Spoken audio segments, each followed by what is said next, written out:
اور उनके हुक्म के मुताबिक जो ये नसीहतों की किताब है, कि हर रोज़ एक नसीहत आपको कह पढ़ करके सुनानी है, और इसका मकसद ये है कि आप उस पर कह अमल करें। ये सब के लिए, हमारे लिए भी और आपके लिए भी। नसीहत किसी एक के लिए ख़ास नहीं होती, सब के लिए होती है, आम होती है। सबसे पहली बात तो ये कि नसीहत किसे कहते हैं, ये समझ लो कि नसीहत कहते हैं कीमती बात। जो हमारे बुजुर्ग बड़े हमें बात को समझाने के लिए, हमें सही रास्ता दिखाने के लिए जो बात हमें समझाते हैं, बताते हैं, उसे नसीहत कहते हैं। क्या कहते हैं उसे? सबसे पहली नसीहत जो इसमें लिखी है वो है ज़रूरत के मुआफिक दीन का इल्म हासिल करना। कि जितनी ज़रूरत कि कम से कम इंसान अपनी ज़िंदगी गुजारने के लिए इतना इल्म सीख ले कि उसे उसके अंदर दुश्वारियाँ, परेशानियाँ ना हो। ज़रूरी है, इतना ज़रूरी है कि उसे अपनी ज़िंदगी के हलाल और हराम, बाकी नाबाकी के मसले मसाइल उसे क्या मालूम होगा। इसकी दो सूरतें हैं।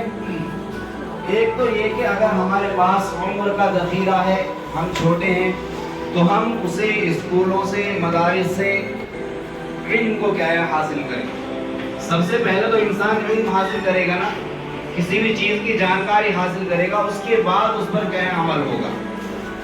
अगर किसी चीज़ का इंसान को इल्म ही नहीं है तो उस पर अमल कैसे करेगा।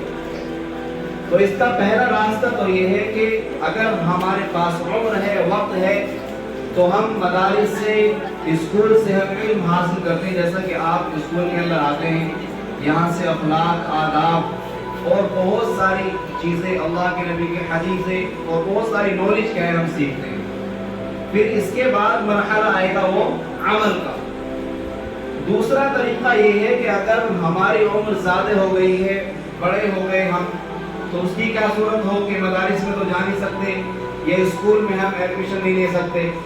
उसका रास्ता फिर ये है कि इंसान इल्म हासिल करे, उलमा से ताल्लुक़ रखे, उलमा से ताल्लुक़ रखे, उनसे पूछे, मसले मसाइल को मालूम करे, सीखे, तो वो इंसान को इल्म क्या है हासिल होगा वहाँ से। दोनों मरहले, एक तो ये कि मदारिस से सीखा जाए अगर वक्त है, उम्र है, और अगर बड़े हो गए हम, वक्त नहीं दे सकते, मदारिस में नहीं जा सकते, तो इसका सही तरीका फिर यही है कि हम उलमा से, आलिमों से क्या है वक्त रखें, ताल्लुक़ रखें, जिससे वहाँ से हमें क्या है इल्म हासिल होगा। उसके बाद उस पर अमल का सिलसिला शुरू होगा। तो सबसे पहली नसीहत यही इस किताब के अंदर बताई गई कि ज़रूरत के मुआफ़िक दीन का इल्म हासिल करना, ख़ास किताब पढ़कर हो या आलिमों से पूछ कर हो। इंसान ज़िंदगी के मसले मसाइल में बिल्कुल भी शर्मिंदगी ज़ाहिर ना करे। अगर शर्मिंदगी करेगा तो ना जाने कैसी ज़िंदगी वो दुनिया के अंदर गुजार कर कह जा सकता है। इसीलिए अगर हमें किसी मसले के अंदर डाउट है, कोई शक है, तो हम उसे पढ़ें किताबों से, अगर वक्त नहीं है तो आलिमों से उस चीज़ को क्या है पूछें। तो सबसे पहली नसीहत याद रखना क्या है कि ज़रूरत के मुआफ़िक या मुताबिक इल्म हासिल करना। आपको पूरी कोशिश करनी है, आपके पास वक्त है, आपको आपके वालिदैन ने पढ़ने के लिए छोड़ रखा है कि पढ़ो। अगर इस वक्त को आपने सही इस्तेमाल नहीं किया, इसका सही इस्तेमाल नहीं किया, तो बाद में इंसान बहुत पछताता है और उस पछताने का कोई फायदा क्या नहीं, वक्त निकल जाता है। तो इसीलिए सबसे पहली नसीहत आप याद रखें और इसको अपने ज़हन में रखें और खूब मेहनत से पढ़ें। उसके बाद अमल का सिलसिला शुरू होगा कि इंसान फिर अपने इल्म पर क्या अमल करने वाला बने। जज़ाकल्लाह।